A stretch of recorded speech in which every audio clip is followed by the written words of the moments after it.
Hello students, welcome to the fifth video of this chapter life processes. इसके पहले 4 videos में हम लोगों ने देखा था कि लाइफ प्रोसेसेस क्या होते हैं, what is the meaning of being alive. फिर हमने पिछले 2 वीडियोस में हमने न्यूट्रिशन की बात स्टार्ट कर दी थी। Nutrition is the first life process which we should study. What are the other life processes which you know? Nutrition है, उसके बाद ये खत्म होने के बाद में रेस्पिरेशन करेंगे, उसके बाद ट्रांसपोर्टेशन करेंगे और उसके बाद में एक्सक्रीशन करेंगे। तो 4 लाइफ प्रोसेसेस हैं, इसमें से न्यूट्रिशन लाइफ प्रोसेस अभी हमारा चल रहा है। न्यूट्रिशन लाइफ प्रोसेस में ये हमारा लास्ट वीडियो है जिसमें हम लोग ह्यूमन न्यूट्रिशन की या ह्यूमन डाइजेस्टिव सिस्टम की बात करने वाले हैं, right? So let's start. So nutrition in human beings is done in the elementary kanal. Elementary कनाल का मतलब है जो भी हमारे माउथ से लेकर एनस तक है वो सब कुछ एलिमेंट्री कनाल है। It's basically a long tube which is open from here and the behind. So it's a huge tube जहां आप यहां से खाना डालते हो और वो सारे प्रोसेसेस धीरे धीरे होते हैं, stomach, intestine and then it releases from the anus. So ये सारा जो कैनाल है इसको एलिमेंट्री कैनाल बोला है या गैस्ट्रो इंटेस्टिनल ट्रैक्ट भी बोलते हैं इसको, जीआई ट्रैक्ट। ठीक है, अलग अलग लेवल में लोग अलग अलग भाषा में इसको बोल सकते हैं। सो हम लोग शुरू करने वाले हैं the first process that is the mouth. Okay, so सबसे पहले जब आप खाना खाते हो, सबसे पहले जब आप सपोज खा रहे हो पिज्जा, ठीक है, पिज्जा खाना चाहिए या नहीं वो अलग बात है, बट अगर आप पिज्जा खा रहे हो तो सबसे पहले वो कहाँ एंटर होने वाला है खाना? माउथ में। ठीक है, सो बेसिकली हम लोग क्या करने वाले हैं अभी, जैसे हम लोग खाना माउथ में डालेंगे वहां पर प्रोसेसिंग चालू हो जाएगी। क्या प्रोसेसिंग चालू होगी और क्यों? सो डाइजेस्टिव ट्रैक्ट का बेसिक मीनिंग क्या है वो माउथ से ही हमको समझ जाएगा।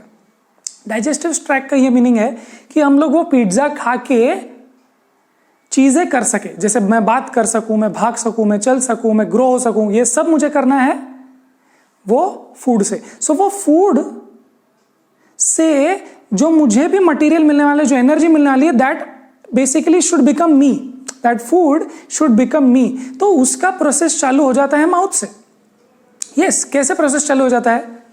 The food we eat are of various types. कोई पिज्जा खा रहा है, कोई चाइनीज खा रहा है, कोई रोटी सब्जी खा रहा है, कोई फ्रूट्स खा रहा है। ये सब अलग अलग टाइप के लोग फूड्स खाते हैं, but it should all pass through the mouth, right? And it should all become me, it should all provide me energy. So it should pass through the same digestive tract. तो आप कोई भी खाना खाओ, it should pass through the same digestive tract starting from the mouth. Hence it has to be processed so that particles are small and of the same texture. So basically जो भी मैं अपने इंटेस्टाइन वगैरह में डालने वाला हूं वो सब कुछ एक जैसा होना चाहिए वो खाना, ठीक है? आउट स्ट्रक्चर उसका एक जैसा होना चाहिए, उसका टेक्सचर एक जैसा होना चाहिए। इसके लिए माउथ सबसे पहले काम करता है। सो माउथ 2 काम करता है, एक तो मैकेनिकल डिस्ट्रक्शन करता है और एक केमिकल डिस्ट्रक्शन करता है। हाँ, फूड जो आप खाते हो वो तो it's a large food, right? Fruit खाते हो या कोई भी चीज खाते हो, वो it's not chewed before and then it is given to you, right? So basically आप उसको दांतों के बीच में उसको च्यू करते हो, बहुत बार च्यू करते हो और उसका एक बोलस बना देते हो, उसका एक गोला बना देते हो और वो स्मॉल होते हैं, वो जो पार्टिकल्स होते हैं वो स्मॉल पार्टिकल्स बन जाते हैं और वो सेम टेक्सचर के बन जाते हैं जो कि आप टीथ से करते हो। सो क्या प्रोसेस है? बेसिकली हम लोग खाना खा रहे हैं, उसको डाइजेस्ट करके हमको अपनी बॉडी में कन्वर्ट करना है, एनर्जी बनाना है। And it starts from the mouth, where mouth does the job of making all the food into the same small texture. Okay, yes, the passage of the canal is small, hence the food is to be wetted. So basically जो भी आप खाना खाते हो वो सूखा हो, basically आपने सूखा चावल भी खाया तो भी आपके माउथ में उसको वेटिंग किया जाता है, उसको गीला किया जाता है so that it passes properly. अगर आप कोई चीज बिना च्यू कर रहे खा लो या कोई सूखी चीज खा लो तो वो पास होने में मुश्किल होती है, राइट? सो आपके मुंह में जब आप उसको च्यू करते हो बहुत बार तो बहुत सारा उसमें फ्लूइड मिक्स होने लग जाता है और वो पासिंग के लिए इजी हो जाता है। So hence food is wetted by saliva. So ये सलाइवा जो है it's not just water but it also contains a lot of enzymes. is secreted by the salivary glands. There are many glands which secrete these juices which do 2 things. एक तो वो उसको waiting करता है जो passing होने में easy हो, और उसके बाद उसमें होते हैं some enzymes. Enzymes क्या होते हैं? Basically these are biological catalysts. which do some reactions or which fasten some reaction, quicken some reactions. To break complex molecules to simpler ones, तो हमने क्या बोला, दांत पहले तो उसको तोड़ते हैं, सेम स्ट्रक्चर करते हैं उसका, और उसके साथ साथ उसको वेटिंग भी की जाती है जिसमें एंजाइम्स भी है. अब वो एंजाइम्स क्या करते हैं, वो एंजाइम्स उसको पहली बात तो डेफिनेटली वेट कर रहे हैं और उसके बाद उसको ब्रेक डाउन करेंगे by enzymes. These enzymes are salivary enzymes.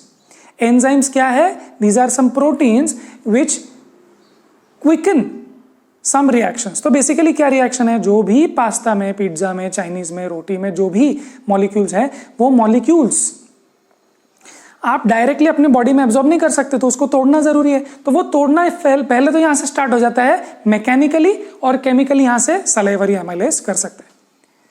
It breaks down starch. तो आप जो खा रहे हो उसको स्टार्च या लेट्स से कार्बोहाइड्रेट समथिंग, उसको कन्वर्ट करता है सिंपल शुगर्स में. Food here is thoroughly mixed with the saliva, है ना. सो उसको थोड़ा बहुत कन्वर्जन स्टार्ट हो चुका है. तो अगर आप देखो, जब आप रोटी को बहुत देर तक खाते रहते हो, कभी आप बहुत देर तक खाना उसको, जब आप बहुत देर तक खाने लगते हो तो आपको वो थोड़ा सा मीठा मीठा लगने लगता है. क्यों? क्योंकि जो स्टार्च है वो स्टार्च थोड़ा सा कन्वर्ट होने लग जाता है सिंपल शुगर्स में, तो वो आपको थोड़ा थोड़ा मीठा टेस्ट आने लग जाता है. Movement of food is done in a regulated manner along the tube. So basically अब देखो क्या हुआ, माउथ का काम हो गया. माउथ ने क्या किया, सबसे पहले आपके ये जो माउथ है उसने आपके क्या किया, पहले तो मैकेनिकल प्लस केमिकल डिस्ट्रक्शन किया उसका. कॉम्प्लेक्स मॉलिक्यूल्स को सिंपलर मॉलिक्यूल्स में किया. मैकेनिकल किसने किया, मैं बार बार रिपीट कर रहा हूं बिकॉज आपको याद हो जाए. मैकेनिकल किसने किया, दांतों ने किया. और केमिकल किसने किया, सलाइवा ने. उसमें एंजाइम्स हैं जो ब्रेक डाउन करते हैं. उसके साथ साथ वो उसको वेट भी करता है, और वेट करने की वजह से वो पास ऑन भी इजीली होता है. तो अभी जब मैं बात भी कर रहा हूं तो my mouth is wet, right. So these are because of the salivary releases.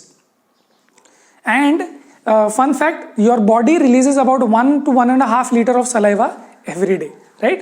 अच्छा, अब उसके बाद माउथ में काम हो गया. So movement of food is done in regulated manner along the tube by rhythmically contracting the muscle. So basically mouth का काम हो गया. अब मैंने swallow किया, अब वो जाता है एक ट्यूब में. उस ट्यूब को बोलते हैं ईसोफेगस, ओके, या food pipe in easy language, food pipe बोलते हैं उसको. अब वो फूड पाइप में आपने जब स्वॉलो किया, वो तो आपने मन से किया. एक बार वो फूड पाइप में चला जाए तो वो आपके कंट्रोल में नहीं, वो आपके मन से नहीं होगा.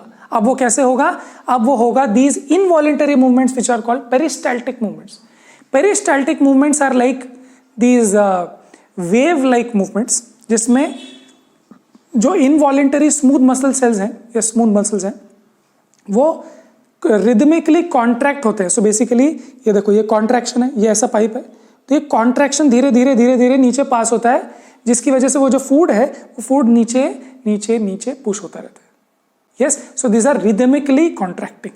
सो ये पाइप होता है, पाइप को अगर आप ऐसे दबाओ, धीरे धीरे दबाने के बाद आगे जाओ, तो it's like that the compression is moving in a downward direction.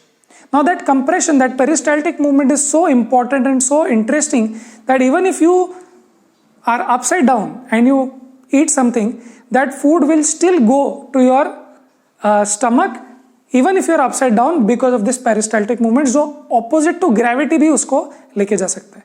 Yes, so these muscles do that, right? The food then goes to the stomach through the esophagus, जिसकी हम बात कर रहे थे. तो ये जो फूड पाइप है वो esophagus है. esophagus में क्या होता है, peristaltic movements. peristaltic movements are these wave like movements which happen. अगर आप upside down रहो तो भी वो खाना पहुंच जाता है स्टमक तक. yes, ये आपको याद रखना चाहिए, इसके थ्रू ही हो पाता है. stomach is a large organ which expands when food enters it. तो अब देखो क्या हुआ, पहली बात माउथ, उसके बाद esophagus. esophagus कुछ नहीं, esophagus में बस मसल्स होते हैं, स्मूथ मसल्स, जो उसको पेरिस्टाल्टिक मूवमेंट से आगे पहुंचाते हैं. तो वहां कोई डाइजेशन नहीं हो रहा है, माउथ में थोड़ा सा हुआ था पार्शियल. उसके बाद अब ईसोफेगस ने बस पाइप की तरह पहुंचा दिया स्टमक में. अब stomach is a large organ which expands when food enters. So stomach has a capacity of 2 to 4 litres. वैसे तो वो स्मॉल होता है but it is expandable, it's made of muscles. So वो एक्सपांड हो सकता है 2 से 4 लीटर तक, उसका वॉल्यूम हो सकता है जब उसमें फूड एंटर करे. It is mixed with more digestive juices in the stomach. तो हम लोग यहां तक पढ़ चुके हैं बात स्टमक की, और इसके नेक्स्ट स्लाइड में नेक्स्ट स्लाइड में इसको हटाने के बाद हम लोग बात करेंगे कि स्टमक में क्या प्रोसेसेस होने वाले हैं। बट उससे पहले, स्लाइड बदलने से पहले हम एक क्वेश्चन कर लेते हैं। So that question is very straightforward. It asks what is the role of saliva in digesting the food. See saliva does two things. पहली बात तो वो उसको वेट करता है, देखो जो वेटिंग करता है वो सलाइवा करता है, और दूसरी बात वो उसको ब्रेक डाउन भी करता है। तो डाइजेशन में सलाइवा के दो रोल्स है, एक ही रोल है, वो है ब्रेक डाउन करना। जो वेटिंग है वो डाइजेशन वाला रोल नहीं है, वो तो पासिंग होने के लिए है। So saliva does the job of breaking down the food, partially breaking down the food, the starch to some sugars. Protein वोटीन यहां पर कुछ डाइजेस्ट नहीं होगा, जस्ट कार्बोहाइड्रेट्स थोड़ा सा पार्शियली डाइजेस्ट होगा। तो सलाइवरी अमाइलेज जो एंजाइम है वो रिलीज होता है, वो जो होता है सलाइवा में वो पार्शियली ब्रेक डाउन करता है खाने को, right. So let's remove this and will meet you in the next slide, जिसमें हम लोग बात करने वाले हैं stomach. So now our food has reached the stomach. क्या हुआ था इसके पहले? ईसोफेगस में से पेरिस्टाल्टिक मूवमेंट्स होते होते जब स्टमक में पहुंचा via sphincter muscle. Sphincter muscle क्या होता है? It is a muscle which allows food to go to the stomach in a regulated manner, थोड़ा थोड़ा करके। अब स्टमक में हम लोग आ गए। Stomach is the next organ. पहले माउथ था, फिर ईसोफेगस था, अब हम आ गए स्टमक में। अब स्टमक में क्या होने वाला है? फर्दर डाइजेशन होने वाला है प्लस डिसइंफेक्शन होने वाला है। यस, डाइजेस्टिव सिस्टम में डाइजेशन तो हो गई ऑफ कोर्स, बट यहां पर डिसइंफेक्शन भी होने वाला है। वो होने वाला है कैसे, वो हम देखेंगे। Stomach walls have gastric glands. बहुत डिटेल में हम लोग नहीं जाने वाले, आपकी बुक में नहीं दिया है, बट स्टमक वॉल्स में जो होती है वो कुछ ग्लैंड्स होती है। तो हमने देखा था stomach wall is made up of muscles, तो वो एक्सपांड भी होता है, बट उसमें जो एपिथेलियल टिश्यू है वहां पर कुछ गैस्ट्रिक ग्लैंड्स भी होते हैं जो कुछ सिक्रीशंस करते हैं, विच release HCl। Yes, HCl which is hydrochloric acid. It is very very concentrated. आपके जो बैटरीज में होती है एसिड्स, उससे भी ज्यादा ये कॉन्सेंट्रेटेड एसिड्स है। It also releases mucus. वो क्यों रिलीजेस करने वाले हैं सारे, वो हम देखने वाले हैं, but it releases HCl, it releases mucus and also a protein digesting enzyme called pepsin. Okay, so ये तीनों चीजें क्यों रिलीज की है वो हम देखने वाले हैं एक एक करके। HCl क्यों हमने रिलीज किया है, तो देखो HCl provides acidic medium for pepsin. Pepsin ये जो एंजाइम है प्रोटीन डाइजेस्टिंग, उसको एसिडिक मीडियम चाहिए होता है केमिस्ट्री करने के लिए, ठीक है ना। तो वो एसिडिक मीडियम कौन प्रोवाइड कर रहा है? HCl। ओके, तो ये तो हमने कर लिया पहला काम, ठीक है। दिस इज पॉइंट नंबर 1 जो HCl करता है। दूसरा HCl क्या करता है? It also kills harmful microbes entering through the mouth. तो ये देखो इसने क्या किया, नंबर 2 इट ऑल्सो किल्स। तो इतना कॉन्सेंट्रेटेड एसिड होगा तो किल तो हो ही जाएंगे सेल्स, जो बाहर से माइक्रोब्स आए होंगे, जो हमको इन्फेक्शन करने वाले होंगे डाइजेस्टिव ट्रैक्ट का, उसको वहीं पे खत्म कर दिया जाता है। बट वो क्योंकि इतने स्ट्रॉन्ग एसिड है, वो हमारे खुद के स्टमक सेल्स को भी तकलीफ पहुंचा सकता है। तो ऐसे में mucus is a sticky substance which is released, और वो एक लेयर बना देता है स्टमक के इंटरनल लाइनिंग में।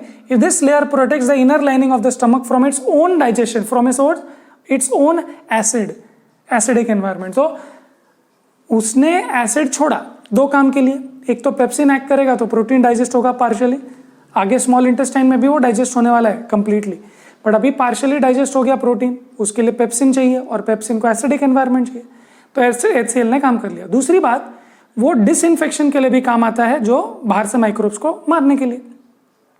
बट क्योंकि वो इतना एसिडिक मीडियम है तो हमारे खुद के सेल्स जो हैं स्टमक में वो भी तकलीफ में आ सकते हैं, वो भी खुद डाइजेस्ट या डाई हो सकते हैं। तो इसके लिए एक म्यूकस लेयर बनाते हैं which lines the internal lining of the stomach.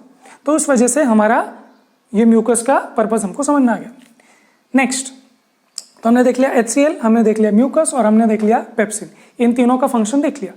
Partially digesting के लिए हमको लगने वाला है पेप्सिन, और उसको डिसइंफेक्ट करने के लिए हमको लगने वाला है HCl, और म्यूकस हमको प्रोटेक्ट करने के लिए लगने वाला है, ठीक है। फूड डाइजेशन का काम तो केवल एंजाइम्स ही करने वाले हैं, तो ये सारा काम मोस्टली होने वाला है अभी स्मॉल इंटेस्टाइन में। So exit of food from stomach is regulated by sphincter muscle. So basically अब स्टमक के बाद एलिमेंट्री कैनाल में किसका नंबर है? स्मॉल इंटेस्टाइन का। फिर से एक बार, एलिमेंट्री कैनाल है यहां से लेकर वहां तक एंडिंग पूरा, इट्स अ पाइप, जो अलग अलग शेप्स में आता है। बट यहां से लेकर जब हम जाने वाले हैं तो पहले आएगा माउथ, फिर आएगा ईसोफेगस, फिर आएगा स्टमक, फिर उसके बाद में जो नेक्स्ट आने वाला है वो है स्मॉल इंटेस्टाइन। तो अब स्टमक से लेकर स्मॉल इंटेस्टाइन में जाने के लिए जो कनेक्शन है उधर एक स्फिंक्टर मसल है जो बेसिकली क्लोज करता है, जो यहां पर भी था ईसोफेगस से स्टमक के बीच में भी। तो स्टमक थोड़ा थोड़ा करके वो स्फिंक्टर मसल को खोलता है तो थोड़ा सा फूट जाता है, फिर और थोड़ा सा छोड़ता है तो और थोड़ा सा जाता है। तो आपने देखा होगा आप जब खाते हो तो बहुत सारा हो जाता है, पेट भर जाता है, ऐसे फूल लगता है, और धीरे धीरे आपको पेट हल्का लगने लगता है। क्यों हल्का लगने लगता है? क्योंकि धीरे धीरे वो स्टमक से लेकर इंटेस्टाइन में फैलने लगता है, इंटेस्टाइन में, स्मॉल इंटेस्टाइन में जाने लगता है, right. So it is regulated by sphincter muscle, जो धीरे धीरे करके हमारा स्मॉल इंटेस्टाइन ओवरलोड ना हो जाए इसके लिए थोड़ा थोड़ा करके छोड़ता है, release it in small amounts into the small intestine. तो अब नेक्स्ट कहानी होने वाली है स्मॉल इंटेस्टाइन की, जो सबसे बड़ी कहानी है। और क्यों सबसे बड़ी कहानी है? क्योंकि वो सबसे बड़ा ट्यूब भी है।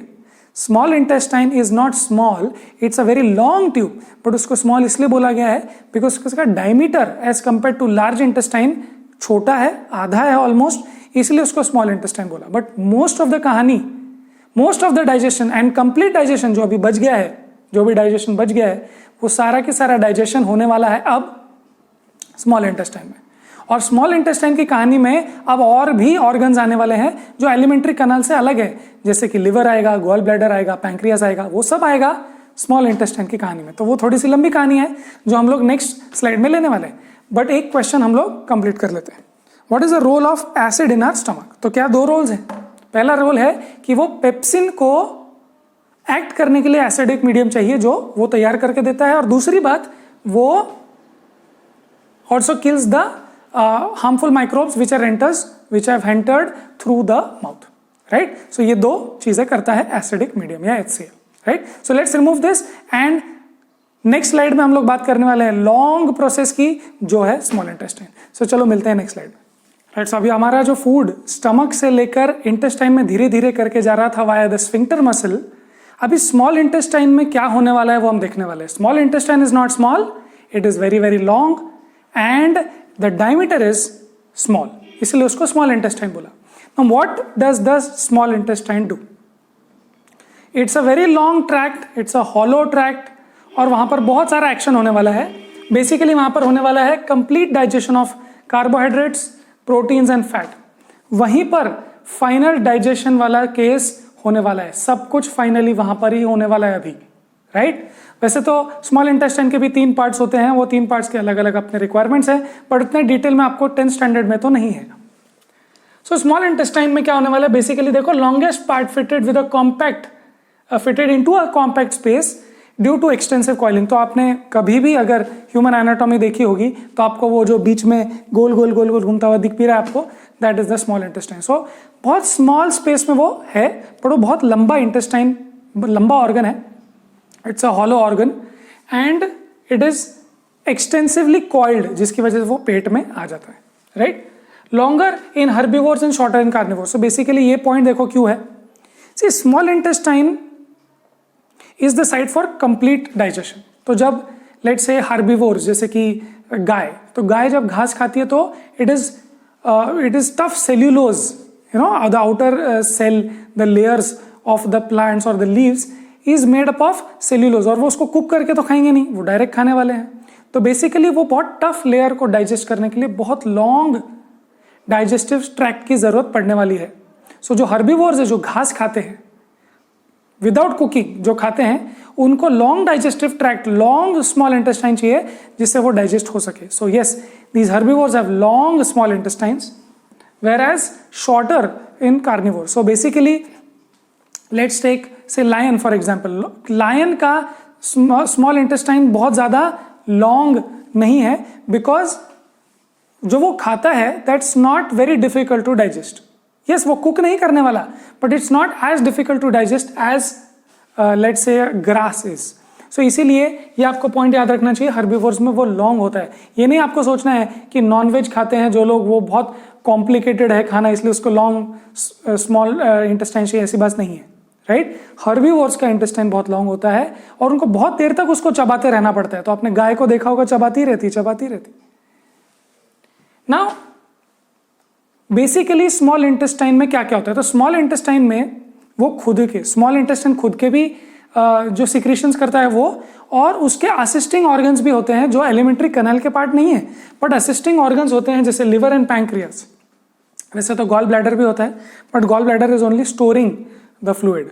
सो liver and pancreas release enzymes in the small intestine so that वहां पर डाइजेशन का काम हो, in addition to the secretions of the small intestine itself. Okay, now pancreatic enzymes आने से पहले कुछ कंडीशंस तैयार होनी चाहिए। क्या conditions? Pancreatic enzymes need alkaline medium to act. Alkaline मतलब क्या? अल्कलाइन का मतलब होता है बेसिक, है ना, एसिडिक, बेसिक। तो अब हमारा जो खाना देखो स्टमक में से आया है, तो स्टमक में से जो खाना आया है उसमें क्या है? एसिडिक है ना, वो हाइड्रोक्लोरिक एसिड है उसके अंदर, तो उसको न्यूट्रलाइज करना पड़ेगा, उसको अल्कलाइन मीडियम या न्यूट्रल मीडियम बनाना पड़ेगा। तो इतने स्ट्रॉन्ग एसिड को अगर आपको अल्कलाइन बनाना है उस मीडियम को, तो आपको सबसे पहले उसको कुछ सिक्रीशंस देके उसको अल्कलाइन करना पड़ेगा, तभी हमारे पैंक्रियाटिक एंजाइम्स उस पर काम कर सकेंगे, नहीं तो हमारा फूड डाइजेस्ट ही नहीं होगा। तो पैंक्रियास तो रुका हुआ है, चलो हम लोग डाइजेस्ट करेंगे, बट वो देखता है एसिडिक मीडियम, तो वो एसिडिक मीडियम को अल्कलाइन मीडियम करने के लिए लिवर काम आता है, राइट? ये सब कुछ स्मॉल इंटेस्टाइन में होने वाला है। So pancreatic enzymes need alkaline medium to act, this is done by bile juice release by the liver. Yes, so liver अब आया है कुछ रिलीज करने के लिए, वो है बाइल जूस। वो स्टोर होता है गॉल ब्लैडर में, जो छोटा सा एक ऑर्गन है लिवर के नीचे। Liver by the way is a very heavy organ जो बहुत सारे सिक्रीशंस करता है, तो बाइल जूस उसमें से एक है। तो जो बाइल जूस रिलीज होने वाला है वो ही उस एसिडिक एनवायरनमेंट के फूड को अल्कलाइन करेगा, जिससे हमारे पैंक्रियाटिक एंजाइम्स उसको अब डाइजेस्ट कर सकते हैं, राइट? सो सबसे पहला जो जॉब किया बाइल जूस ने, सबसे पहला मैं यहां लिख लेता हूं, बाइल जूस ने क्या क्या किया? बाइल जूस ने सबसे पहला काम किया है एसिड को बेसिक किया, सबसे पहला काम ये किया जो मैंने यहां पे लिखा हुआ है। और दूसरी बात, बाइल जूस क्या करने वाला है? देखो, fats are present in large globules. So large globules, basically fat का कैसा है ना, फैट मॉलिक्यूल्स एक दूसरे से क्लिंग करके एक बड़ा सा ग्लोब्यूल बना लेते हैं, बड़ा सा एक स्ट्रक्चर बना लेते हैं, स्फीयर बना लेते हैं। अब अगर फैट के इतने मोटे मोटे स्ट्रक्चर्स रहेंगे तो उसके अंदर एंजाइम घुस नहीं पाएगा और उसको लेट से उसको डाइजेस्ट नहीं कर पाएगा, बिकॉज हमको तो फैट्स भी चाहिए ना, fats to be converted to fatty acids and glycerol. तो बेसिकली हमको उस फॉर्म में वो चाहिए सो दैट हम उसको डाइजेस्ट कर सके बाद में। तो जब लार्ज ग्लोब्यूल्स में रहेगा अगर फैट जो हम खाते हैं, उसको तोड़ने का काम भी करना पड़ेगा, राइट? सो फैट्स को तोड़ने के लिए, ऑयल्स को तोड़ने के लिए हमको एक इमल्सिफाइंग एक्शन चाहिए। आपने एक चैप्टर में पढ़ा हुआ है, याद करो कौन से चैप्टर में पढ़ा है आपने? इमल्सिफिकेशन, सोप्स के बारे में आपने पढ़ा है। तो सोप्स क्या करता है? सोप जो होता है डर्ट को साफ करने में काम आता है, जो ऑयल एंड डर्ट होते हैं। तो ऑयल कैसा होता है? ऑयल को ब्रेक करने के लिए आपको सोप मॉलिक्यूल्स चाहिए। वो सोप क्या करता है? उसके आसपास मिसेल का स्ट्रक्चर बना लेता है, याद करेंगे, मिसेल स्ट्रक्चर बना लेता है, और फिर वो मिसेल स्ट्रक्चर जो है वो पानी के साथ में फ्लो हो जाता है, तो वो हो जाता है। Now what is happening here is that this fat globules बनने से बचाएंगे, बड़े बड़े फैट के ग्लोब्यूल्स बनने से बचाएगा ये बाइल जूस, बाइल सॉल्ट्स। सो बाइल सॉल्ट्स उसको बाइंड हो जाता है और बड़े बड़े फैट के ग्लोब्यूल्स और नहीं बनते। Now they are easier to for digestion by the pancreatic enzyme. So याद करेंगे पैंक्रियाटिक एंजाइम्स के बारे में हमने क्या बोला था? पैंक्रियाटिक एंजाइम्स को सबसे पहले अल्कलाइन मीडियम चाहिए। दूसरी बात, उसको चाहिए कि फैट ग्लोब्यूल्स बड़े बड़े ना हो। तो ये दोनों प्रॉब्लम सॉल्व करता है बाइल जूस। तो दूसरा क्या करता है? वो इमल्सिफिकेशन या इमल्सिफाइंग एक्शन करता है। वो इमल्सिफाइंग एक्शन मतलब फैट ग्लोब्यूल्स को वो बड़ा बड़ा होने से रोकता है, उनको छोटा छोटा ही रखता है, जिससे फिर वो एंजाइम्स काम करेंगे। अब ना pancreatic enzymes can do their job. Yes, समझ में आ गई तैयारी? स्मॉल इंटेस्टाइन में हम लोग आ गए, एसिडिक खाना है, उसको बेसिक करने में बाइल जूस काम आएगा। Okay, very good. दूसरी बात, उसके फैट ग्लोब्यूल्स जो है, जो खाने में फैट ग्लोब्यूल्स को बड़ा बड़ा ग्लोब्यूल होने से बचाएगा, उसको तोड़ेगा, ये काम भी बाइल जूस करेगा। अब ये दोनों कंडीशंस, अल्कलाइन मीडियम और छोटे छोटे फैट के पार्टिकल्स। ये बहुत इंपॉर्टेंट कंडीशंस है for the enzymes of the pancreas to act. तो अब देखो पैंक्रियाटिक एंजाइम्स, अब कौन से एंजाइम्स हैं? एक तो ट्रिप्सिन है जो प्रोटीन को डाइजेस्ट करने में काम आएगा, प्रोटीन को तोड़ने में काम आएगा, और लाइपेज जो है वो फैट्स को तोड़ने में काम आएगा। अब ये दोनों एंजाइम्स काम करने के लिए रेडी है। कौन से कंडीशंस में? एक तो बेसिक कंडीशन हो चुका है और फैट के ग्लोब्यूल्स बड़े बड़े नहीं। यस, तो अब हमारा पैंक्रियाटिक एंजाइम्स काम कर सकते हैं टुगेदर विद इंटेस्टिनल जूस। जो हमने बोला था कि स्मॉल इंटेस्टाइन भी कुछ रिलीज करता है, एक बार वो रिलीज हो गया विद ट्रिप्सिन एंड लाइपेज, अब खाना होगा complete, secreted by intestinal glands, convert protein to amino acids, हो गया पूरा convert protein to amino acids, protein को छोटे छोटे टुकड़ों में तोड़ के अमीनो एसिड्स में कन्वर्ट कर दिया। अब वो हम लोग आगे चल के काम लेने वाले, वो देखेंगे आगे। कार्ब्स को कर दिया, देखो पहले तो हमने क्या किया, नंबर 1 प्रोटीन को अमीनो एसिड्स में कन्वर्ट कर दिया, नंबर 2 कार्बोहाइड्रेट्स को ग्लूकोज में कन्वर्ट कर दिया, और फैट्स को फैटी एसिड्स एंड ग्लिसरॉल में कन्वर्ट कर दिया। हो गया काम। हमने खाना क्यों खाया था? हमने खाना खाया था ग्लूकोज के लिए जो एनर्जी देता है, हमने खाना खाया था अमीनो एसिड्स के लिए जो हमारे डीएनए रिपेयर और ग्रोथ के लिए काम आएगा, और हमने fats and fatty acids and glycerol भी कन्वर्ट किया था because we want a lot of things from fats. जैसे फैट सोल्यूबल विटामिन होते हैं जिनका अपना एक रोल होता है, fat is also a source of energy. तो बेसिकली हमको चाहिए था कि अब ये इस डाइजेस्टेबल ट्रांसफरेबल फॉर्म में हो जाए। हमने क्या खाया था? हमने खाया था रोटी, रोटी में ये सब कुछ था। अब माउथ में थोड़ा सा डाइजेस्ट होके इसोफेगस में से ट्रांसफर होके स्टमक में उसका डिसइंफेक्शन होके पार्शियल डाइजेशन होके जब वो स्मॉल इंटेस्टाइन में गया था, स्मॉल इंटेस्टाइन में अलग अलग पार्ट्स में ये सारे काम हो रहे हैं। किसकी मदद से? लिवर और पैंक्रियास के एंजाइम्स और मटेरियल्स की वजह से। यस, बहुत लंबा काम हो रहा है। अब फाइनली हमको ऐसी चीजें मिली है जिसको हम यूज कर सकते हैं, जिसके लिए हमारी बॉडी वेट कर रही थी। हाँ, now these digestive items are absorbed by numerous. अब देखो हमको चाहिए क्या कि ये जो डाइजेशन हो चुका है, मुबारक हो, ये चीज हमारे बॉडी के कोने कोने में सेल तक पहुंचनी चाहिए। तो कैसे पहुंचेगी? अभी तो स्मॉल इंटेस्टाइन में है। तो स्मॉल इंटेस्टाइन में अंदर ऐसे फिंगर लाइक प्रोजेक्शंस होते हैं जिनको बोलते हैं विलाय, बहुत सारे होते हैं, और एक एक विलाय में भी छोटे छोटे और हेयर लाइक स्ट्रक्चर्स होते हैं जिनको बोलते हैं माइक्रोविलाय। इससे क्या होता है कि सरफेस एरिया फॉर एब्जॉर्प्शन बहुत बढ़ता है। तो ये जो फिंगर लाइक प्रोजेक्शंस है, फिंगर क्या करते हैं? पकड़ के लाते हैं। सो ये जो विलाय है ये बहुत ही रिचली सप्लाइड और connected to the blood vessels है। Yes, now we are almost talking about the next process और maybe the next to next process that is called transportation life process, जिसके बारे में हम बात नहीं करेंगे अभी। इसके बाद तो रेस्पिरेशन आने वाला है। बट जब हम लोगों ने खाना डाइजेस्ट कर लिया है, विलाय एंड माइक्रोविलाय ने उसको एब्जॉर्ब कर लिया है, अब ब्लड वेसल से वो जबरदस्त कनेक्टेड है, तो अब ब्लड वेसल्स जाएंगे हर एक सेल टू सेल, ट्रांसपोर्टेशन करेंगे और सेल में ये सारे मटेरियल्स पहुंचाएंगे। अमीनो एसिड्स क्यों चाहिए? DNA repair and cell growth के लिए। ग्लूकोज एंड फैट्स क्यों चाहिए? ग्रोथ एनर्जी के लिए। तो ये सारी चीज वो सरफेस एरिया बढ़ा के एब्जॉर्प्शन करके, these are richly connected to blood vessels which are taken to each and every corner of your body. Each and every corner of your body needs energy. Yes, tip of my head to the tip of my toe and tip of my hands. Everything needs to repair, needs to grow according to the age, and also needs energy for its function. Yes, ये सारा कार्यक्रम हो रहा है digestion वाला आपके alimentary canal में। Yes, अब ये होने के बाद क्या होगा? इसके बाद एक और सुना है आपने, लार्ज इंटेस्टाइन।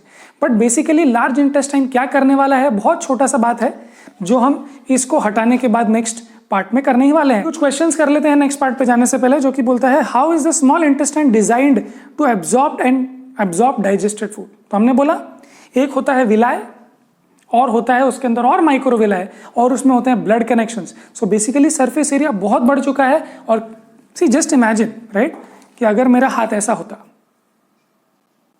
तो मैं ज्यादा सरफेस एरिया एक्सपोज नहीं रख पाता, राइट? सिर्फ ये एक्सपोज है, ये एक्सपोज। पर जैसे ही मैं एक उंगली खोलता हूं, देखो ये एक्सपोज है, ये एक्सपोज है, ये भी है, बट अभी ये भी एक्सपोज है और ये भी एक्सपोज है, और मैं ऐसे सब कुछ खोल दूं तो मेरा देखो कितना सारा एरिया एक्सपोज है, सामने का तो है ही है। सो ये फिंगर लाइक प्रोजेक्शंस की वजह से एब्जॉर्प्शन का सरफेस एरिया बढ़ता है, इसी तरीके से वो स्ट्रक्चर काम आता है, right. Let's go to the next question, that is question number 4. What are the functions? What is the function of digestive enzymes? Digestive enzymes का फंक्शन क्या है? डाइजेस्टिव एंजाइम्स क्या करते हैं? कॉम्प्लेक्स सब्सटेंसेस को सिंपलर सब्सटेंसेस में convert करते हैं, जिससे कि वो ब्लड में इजीली एब्जॉर्ब भी हो जाए और हमारे सेल सेल तक पहुंच जाए और सेल सेल उसको यूजेबल फॉर्म में एब्जॉर्ब कर सके। अदरवाइज अगर आप पिज्जा खाओगे और पिज्जा दे दोगे अपने सेल को तो वो बोलेगा ये क्या है, मुझे तुम अमीनो एसिड्स, ग्लूकोज और फैटी एसिड्स और ग्लिसरॉल दो, ये सब क्या है? Pizza, complex substance, right. So digestive enzymes ही इसको कन्वर्ट करते हैं। Next question is how are fats digested in our body, where does this process take place? So fats कैसे एब्जॉर्ब होंगे, फैट्स कैसे डाइजेस्ट होंगे?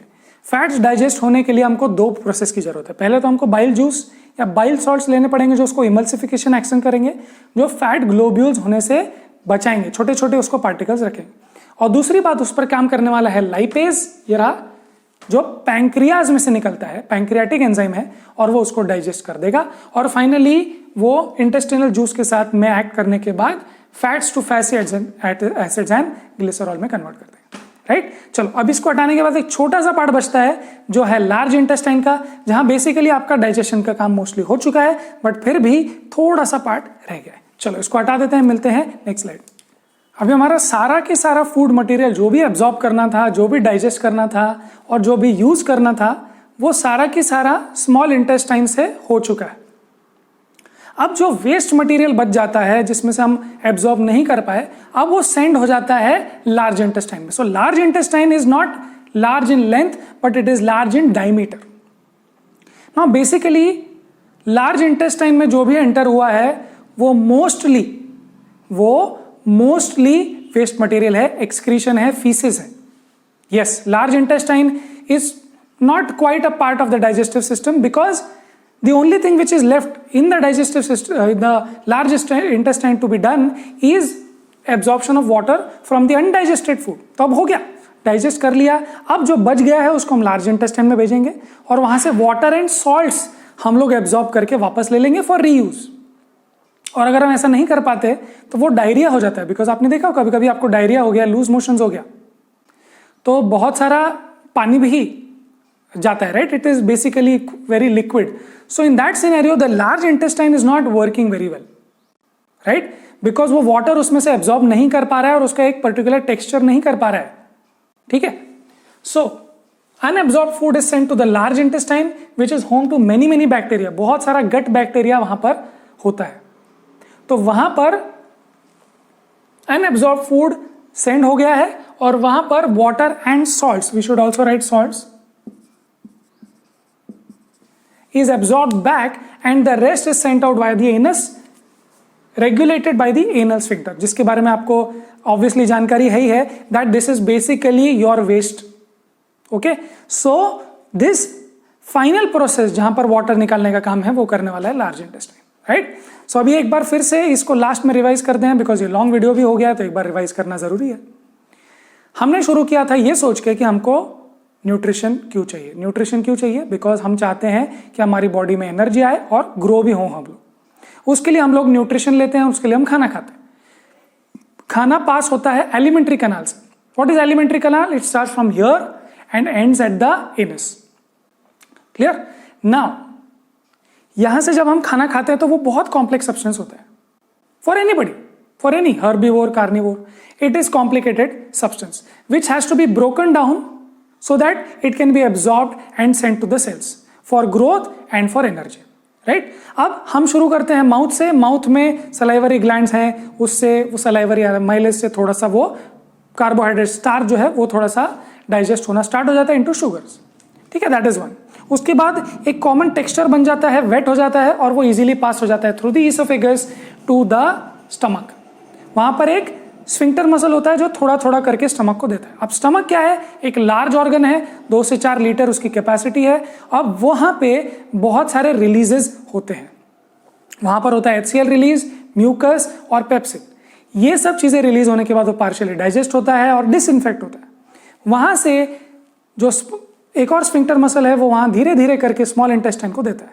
Small intestine is the main centre for digestion and final centre for digestion, which is aided by the releases from liver and pancreas, जो कुछ juices या फिर कुछ enzymes release करते हैं. अब जो स्टमक से एसिडिक चीजें आई हैं, बिकॉज स्टमक तो एसिडिक था, अब वहां से जो आई है वहां पैंक्रियास काम नहीं कर सकता, पैंक्रियाटिक एंजाइम्स काम नहीं कर सकते, इसीलिए लिवर से बाइल जूस आता है जो उसको अल्कलाइन करता है, पहली बात. और दूसरी बात, वो जो फैट ग्लोब्यूल्स हैं उसको तोड़ने का काम करते हैं. अब पैंक्रियाटिक एंजाइम्स और जो स्मॉल इंटेस्टाइनल रिलीजेस जो है, सिक्रीशंस जो है, वो उस पर काम करेंगे and your proteins will be converted, broken down to amino acids, your carbohydrates will be converted and broken down to glucose and fats to fatty acids and glycerol. अब ये एक बार हो गया तो स्मॉल इंटेस्टाइन में वो एब्जॉर्प्शन का काम होता है और वो करते हैं विलाय एंड माइक्रोविलाय, जिसका बहुत ज्यादा सरफेस एरिया होता है, and they are sent from the transportation process to each and every cell for energy and growth. अब इसमें से सारा काम हो जाने के बाद जो वेस्ट मटेरियल बच जाता है, जो फाइबर वगैरह बच जाता है जिसको हम एब्जॉर्ब नहीं कर पाए, उसको भेज देते हैं लार्ज इंटेस्टाइन में. लार्ज इंटेस्टाइन में भी उसमें से थोड़ा पानी वानी हम निकाल लेते हैं, सॉल्ट्स निकाल लेते हैं और फिर बाकी की चीज हम लोग रिलीज कर देते हैं, जो आपको पता ही है, राइट. सो बेसिकली यहाँ पे कहानी ये है कि जो आप खा रहे हो और जो निकाल रहे हो बस आपको वही पता है, उसके बीच में जो प्रोसेसेस हो रहे हैं वो सारे प्रोसेसेस आपके लिए डेफिनेटली नए थे, right. So let's end this video here. हमने सारे क्वेश्चंस भी कर लिए इस वीडियो से रिलेटेड. नेक्स्ट वीडियोस में हम लोग बात करने वाले हैं और भी प्रोसेसेस की, क्योंकि न्यूट्रिशन प्रोसेस यहाँ खत्म हो चुका है. चलो मिलते हैं नेक्स्ट वीडियो में, तब तक पढ़ाई करते रहें.